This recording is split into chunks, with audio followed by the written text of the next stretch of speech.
بەڕێزان دیارە ئەو گۆڕانکاریانەی کە لە چەند مادەیەکی پرۆژە یاسای بودجە کرابوو بەگشتی سەرنج و چاوەکانی لەسەر ئەوە لابرد کە هەندێک جیاوازی و هەندێک مادەی دیکە هەن کە لە نێوان هەرێمی کوردستان و شار و پارێزگاکانی دیکەی ناوەڕاست و خواروی عێراق جیاوازی زۆر کراوەوە ئەوەی کە بۆ هەرێمی کوردستان دانراوە لە بودجەدا بڕێکی کەمترە دەستبردن بۆ میلاکاتی پێشمەرگە وەزارەتی بەرگری و هەروەها ئەو بڕە پارە زۆرەی کە بۆ حەشدی شعبی تەرخان کراوە. من مەبەستمە ئابوووریانە زیاتر لەم بارەیەوە گفتوگۆ بکەم. میوانەکەم دکتۆر ئەرشەد تەها شرۆڤەکاری ئابوووریە سەلستۆجە لەگەڵ من ئامادەیە گفتوگۆ دەکەم. دکتۆر زۆر بەخێر بیت. زۆر سپاس. دواتر چەند خاڵێک هەیە دەمەوێت بە وردەکاری باسی بکەین، بەڵام بەگشتی لەبەرەوەی ئەم پرۆژە یاسای بودجێ بۆ 3 ساڵە مەبەستمە کە بزانم ئێوە وەکو شرۆڤەکارێکی ئابووری چۆن دەیبینن پرۆژە یاساکە. زۆر سپاس سنوورخار بۆ ئەو دەرفەتە. ڕاستی گرنگەکەی دوو بەشە، بەشێک لە بەرەوەی 9 ساڵ هەرێمی کوردستان بێ بەشە لە بەشە بودجەی خۆی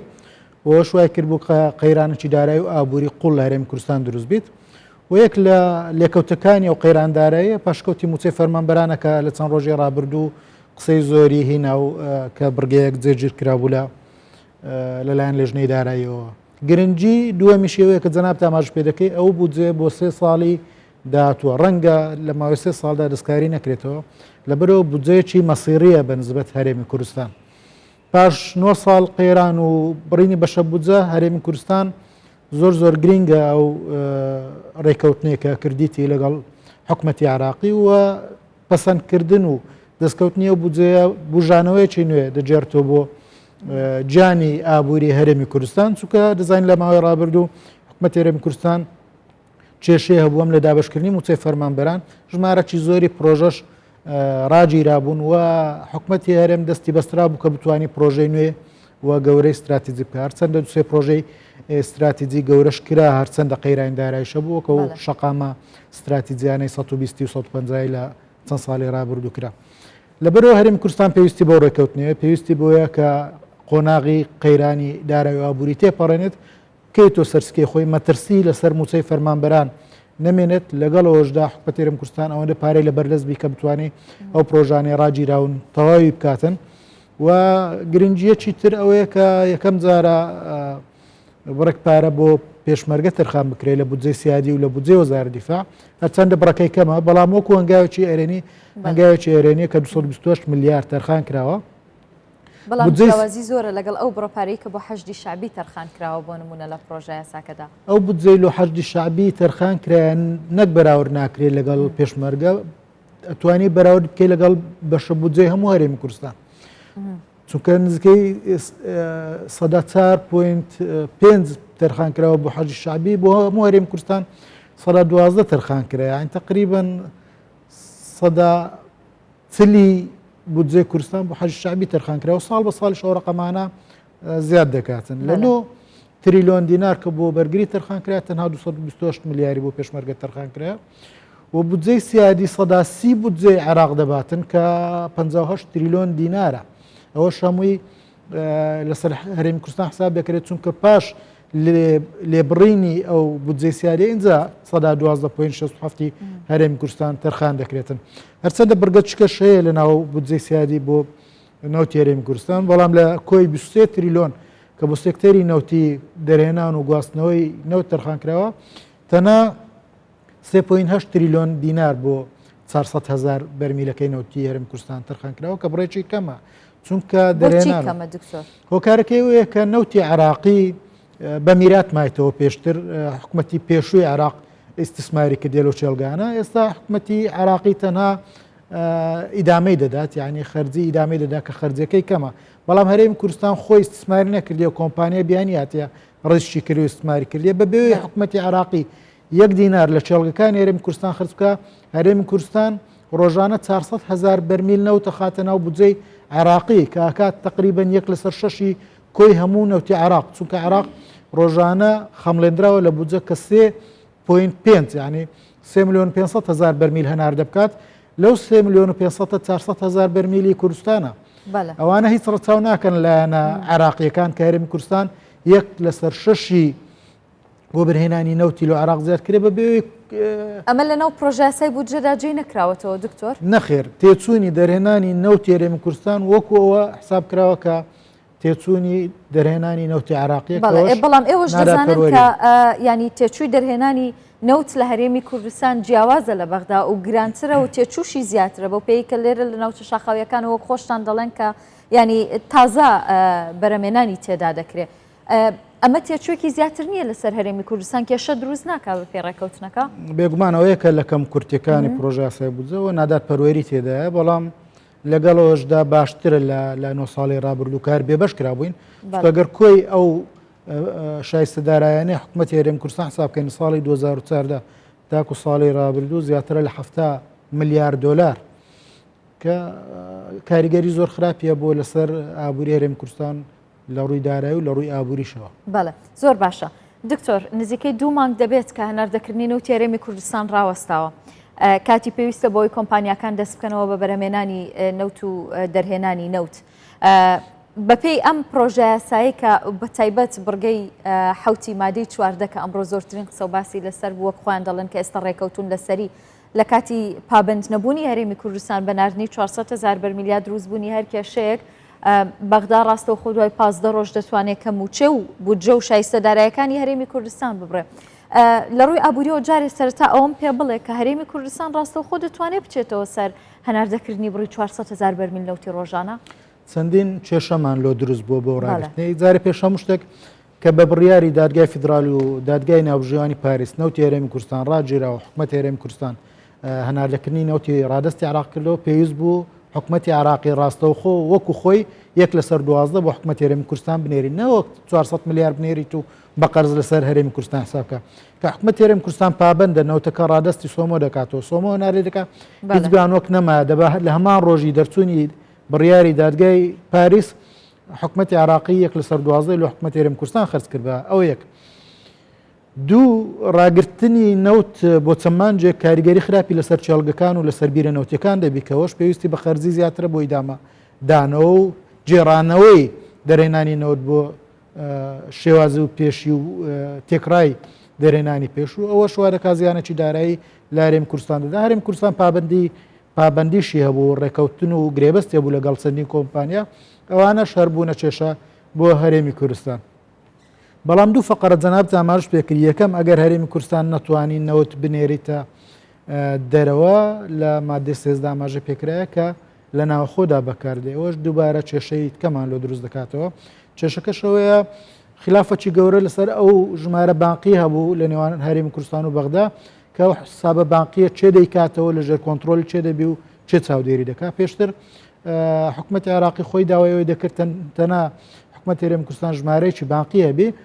بانقی ناوەندی ئاگداری ژمارە بانقی کە بتوانانی چاودێری بکات دواتری واشەواش گۆڕیان کە ژمارە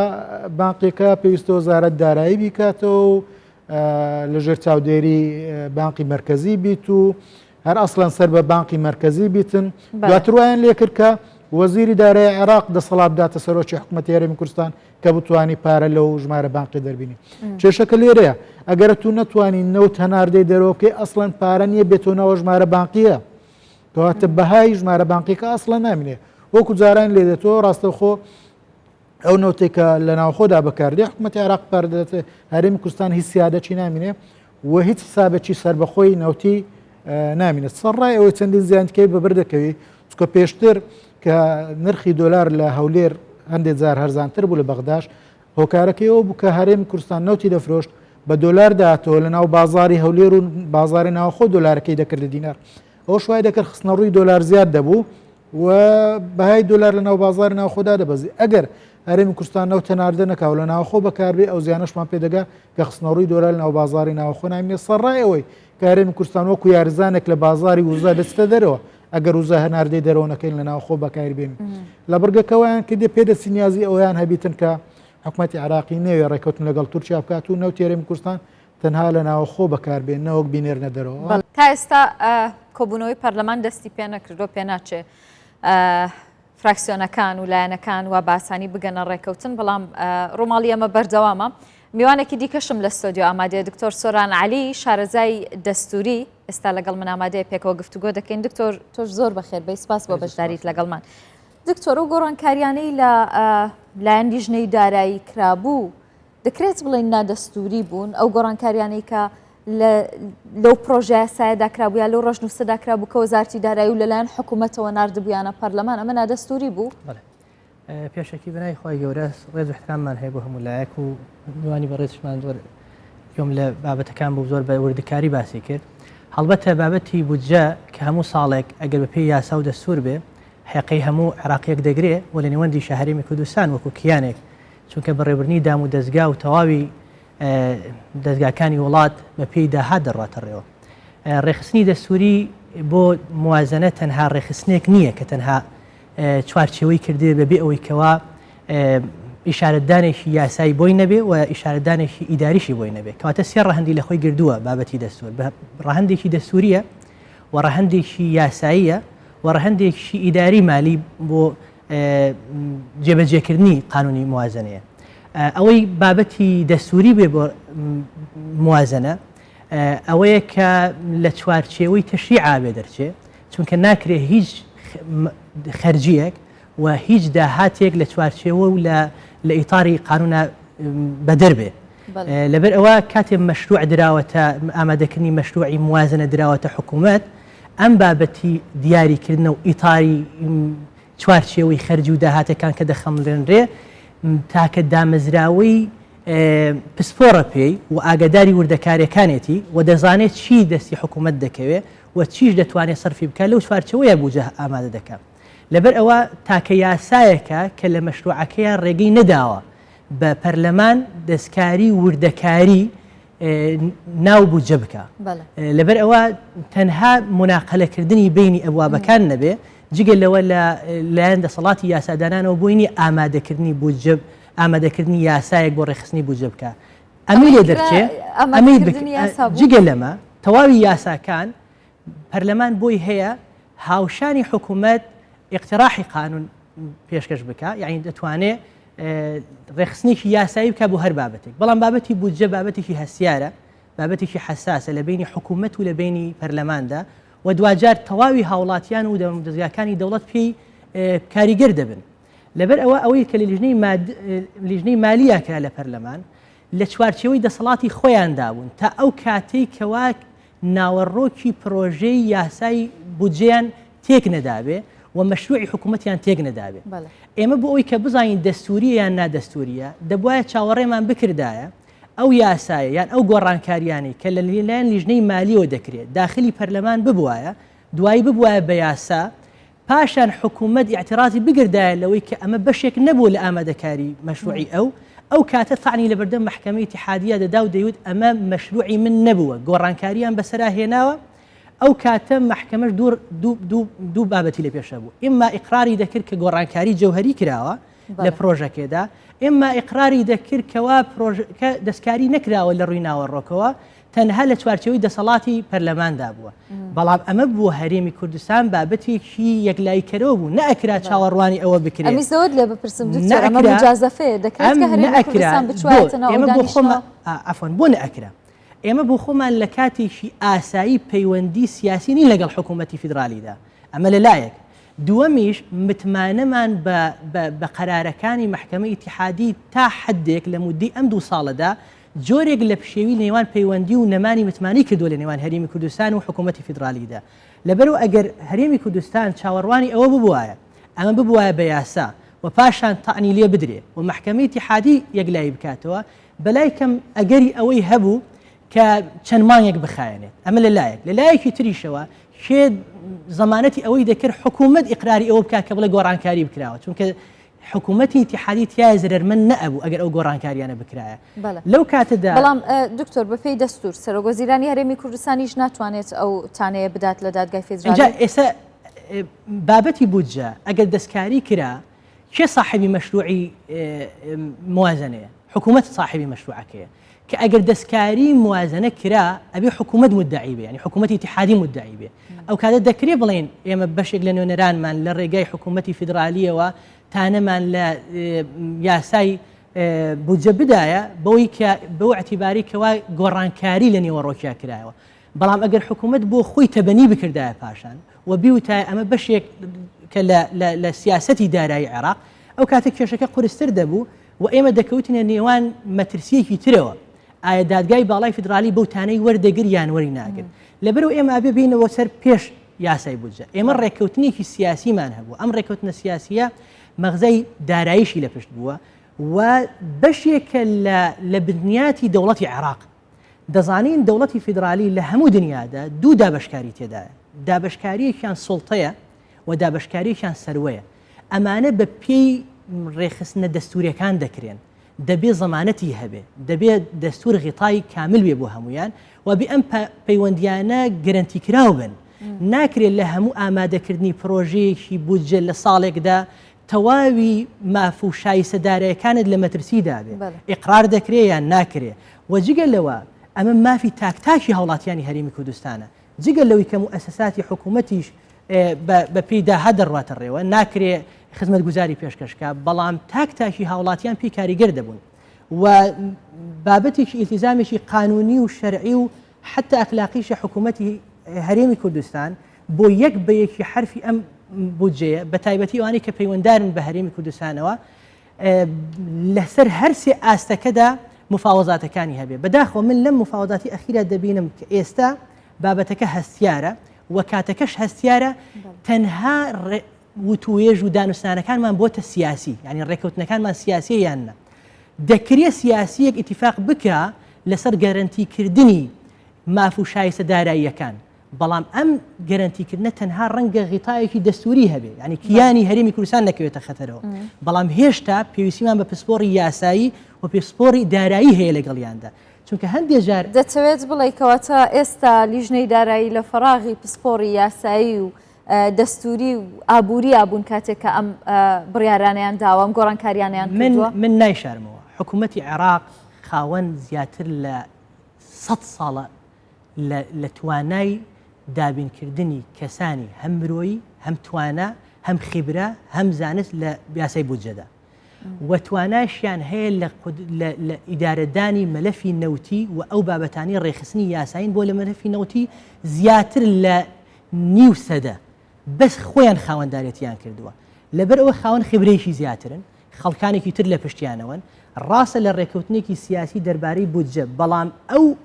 اقتراحاتانە ئەو ئۆپشنانی کە ئیکەنە بەردەستی تۆ 1 2 3 4 بە دوای یەکە حازر کراون ناکری ئێمە لە یەکەمە بۆ دووەم بەتاڵ بینەوە هیچمان لە بەردەستان نەبێ لە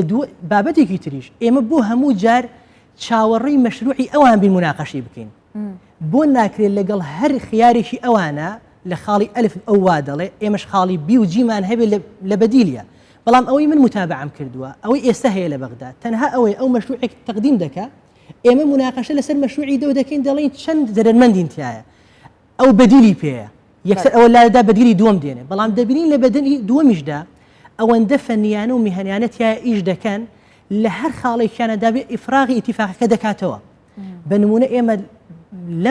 لەم قانونی بودجێ ئەوەندە خەتەرناک بوو ئێمە کیانی دەستوریشمان دەکەوتە خەتەرەوە کاتێک دەڵێن مامەڵی ڕاستە خۆ لەگەڵ پارێزگا بکەم لەگەڵ هەر ئەگەرێک بابێ بە هەر بیانوێکی مالی بێ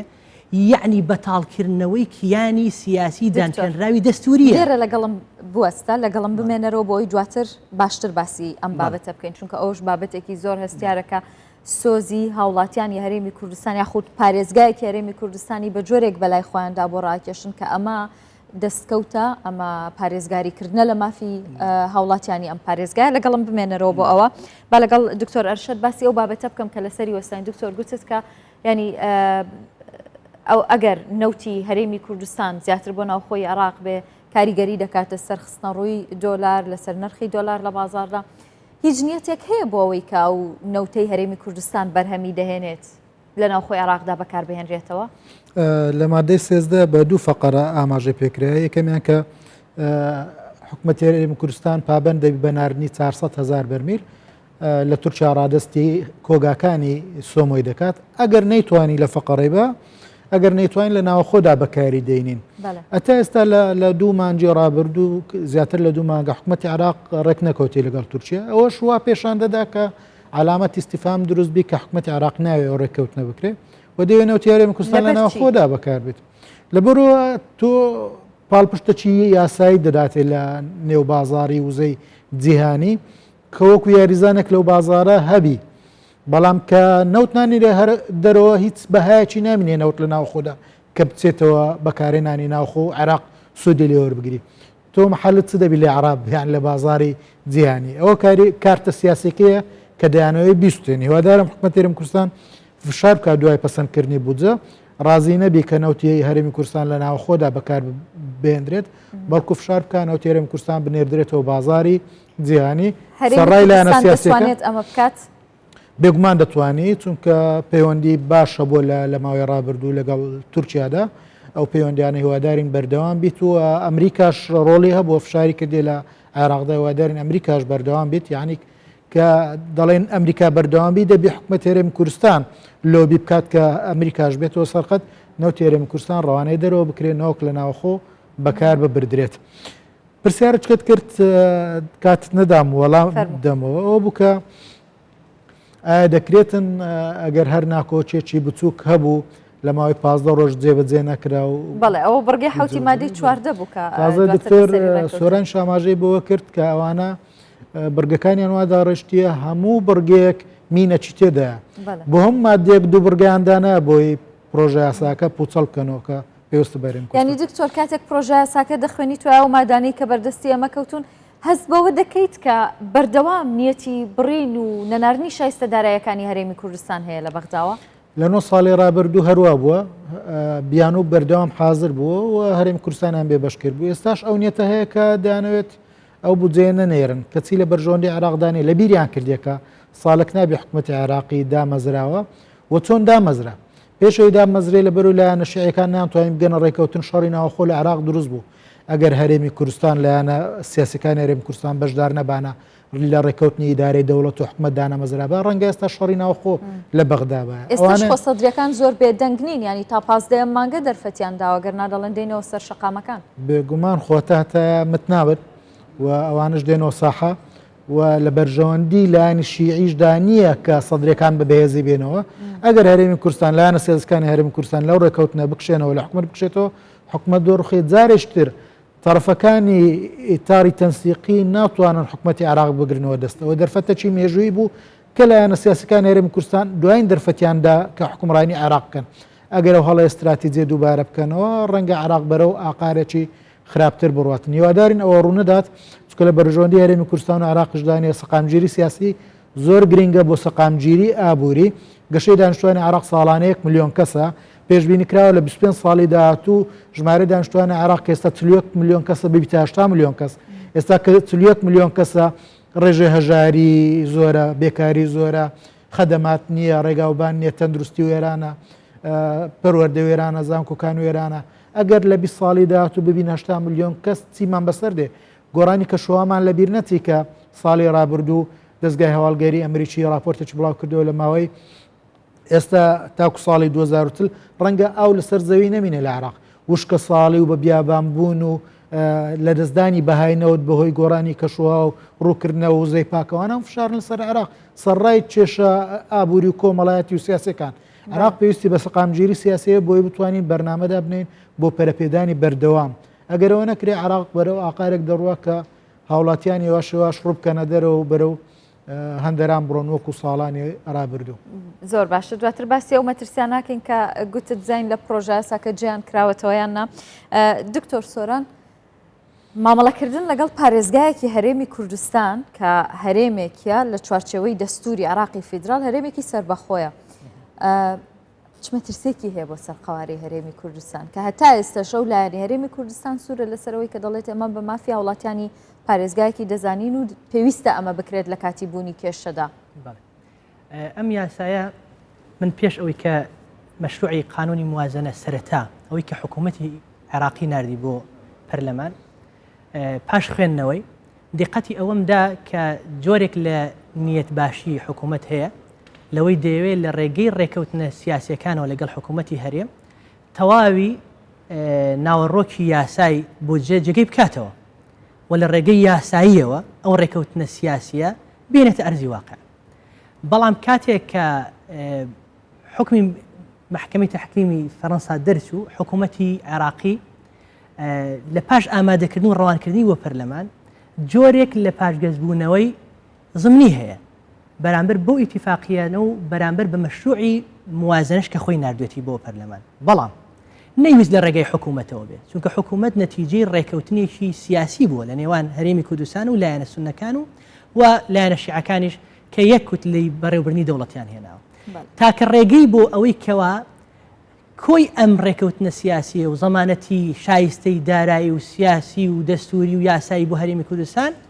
بخاتە نێو ساحەی پەرلەمانەوە چونکە ساحەیشی فراوانترە فرەلایەنترە خاوەنددارەتی تەنها بۆ حکوومەت ناگەڕێتەوە تاوەکو بڵێت جۆرێک لە سەرپێچی مخالفی ئەو ڕێکەوتنت کردووە کە لەگەڵ ماکردوتەوە متمانە پێ نەماوە لەبەر ئەوە تەواوی ویستەکانی داخلی لیژنەی مالی کرد و لەوێوە بەداخەوە جۆرێک لە ناتەبایی هەرێمی کوردستانی گەیشتە نێو خۆی لیژنەی مالی و ئەو مەشروعی کە حکوومەت پێی ڕازی بوو خۆمان پێی ڕازی نەبووین با من مەترسیەکانە پێ بڵێم هەندێک مەترسی هەیە لەسەر تەواوی قەواری هەرێمی کوردستانە هەندێک مەترسی هەیە لەسەر بابەتی داراییە هەندێک مەترسیمان هەیە لە ڕووی ئیداری و هەندێک فەنیاتی بچووکە بەڵام دەرەنجام شتێکی لێ دەکەوێتەوە بە نەتیجە ئەم یاسایە ئەگەر بە حەزەرەوە تێنەپەڕێ و بە ڕێکەوتنێکی تەواوی و وردەکاری شەر نییە دەڵێم ڕێکەوتن دەبێت ڕێکەوتنێکی وردەکار بی و بزانین خەلەلمان لەکوێیە هەیە و ئیلا دەکرێت ڕێکەوتنیش بکرێ و بەسەرمانە بڕوە ئەگەر ئەمە بڕوە ئێمە دوا پەیوەندی یاساییمانە بێ لەگەڵ عێراقا چونکە ئەوەندە بابەتی من ڕێژی کردووە لە مادەکانە ناهێلێت تۆ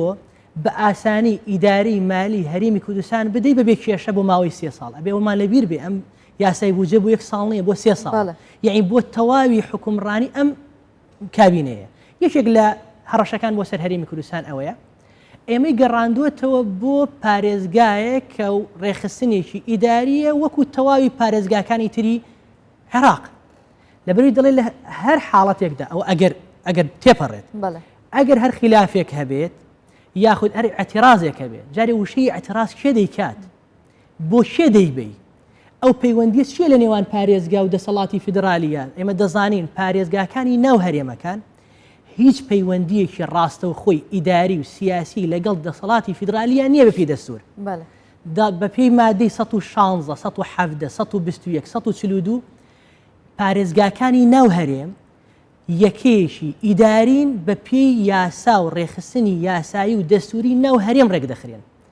هیچ پەیوەندیەکی ڕاستە و خۆمان نییە لە نێوان پارێزگاکانی ناو هەرێمەکان لەگە دەسەڵاتی فیدرالی بەڵام لێرە ڕێگەی پێداوە دەڵێ ئەگەر ڕخنت هەبوو تانەت هەبوو ئاعترازت هەبوو دەتوانی ئاعترازەکەت بگەێنی بە دەسەڵاتی فیدرالی ئەویش دوای ئەوە بەبێ ئەوەی باس ئەوە بکات کە ئەم ئاعترازە لەسەر چی بنەمایەکە لەسەر چی یاسایەکە لەکوێی دەستور ڕێگەی پێداوە دەڵێ مامەڵەیەکی ڕاستە و خۆی دارایی لەگەڵ ئەو پارێزگایە بکە بەمانە کیانی هەرێمی کوردستان نامێنێ و پەیوەندیەکی ڕاستە و خۆ لەسەروی هەموو دام و دەستگاکانی هەرێمی کوردستان بە هەموو ئەوانەی کە دەستوریش پێی پابند بۆ ئیقراری کردووە تەنها دەرەچەیەکە بۆکردنەوەی ئەم دەرگایە ئەوەی کە جێگەی تێڕامانە لایەنێکی کوردستانی لە ناوخۆی هەرێمی کوردستان ئەم بڕگەیە دەستکاری نەکراوە ئەمە هەر بۆ خۆی پێشنیاری نێوخۆی کوردیە بۆ لیژنەی مالی کراوە وئیلا لە ئەسڵی مەشروعی قانونی موازنەیە تێیدا نییە بابەتێکی تر هەیە ئەویش هەر لەسەر کیانی هەرێمی کوردستانە کاتێ باس ئەوە دەکرێت ئەگەر خلافێک هەبێت لە نێوان حکوومەتی ئیتیحادی فیدرالی و هەرێمی کوردستان لە جێبەجێکردنی ئەم یاسایە ئەوە ئێستا داخل کراوە ئەگەر تێنەپەڕێت و لە چاوەڕوانە یان دەگەڕێتەوە سەر ئەسڵەکە یاخود بۆی ئێستا تێدەبات ئەم خلافە کێ یەکلایی دەکاتەوە جارە پێش یەکلاییکردنەوە مودەی 15 ڕۆژی داناوە بۆ تەشکیلکردنی لیژنەیەک باشە بە خۆمان بڵین 15 ڕۆژ زۆر بەسپاس دەکەم چونکە هیچ کاتمان نەماوە پێت دەڵێم 15 ڕۆژ نە بواری تەشکیلکردن هەیە نە دیراستکردن هەیە نە وردبینی هەیە و پاشان یەکسەر باز لە بڕینی بودجە دەکاتەوەکو یەکلاییکردنەوەی کێسەکە ینی بە کوردێکی نایەوێت یاسای بودجە شایستە دارایەکانی هەرێم بگێنێ بە شێوەیەکی ئاسایی زەمانەت کراو بۆ مافەکانی کە لە خودی یاساکەدا دانراوە لە مادەیەکە ئیقراری دەکات لە مادەیەکی تریشە ئیبتالی دەکەین. زۆر سپاس بۆ ڕوونکردنەوەکانتان دکتۆر سۆرانعالی شارەزای دەستور و هەروەها دکتۆر ئەرشەد تەها شرۆڤە کاریابووری لە ستۆدیۆ لەگەڵم ئامادە بوون. زۆر سپاس بۆ ئامادەبوونتان.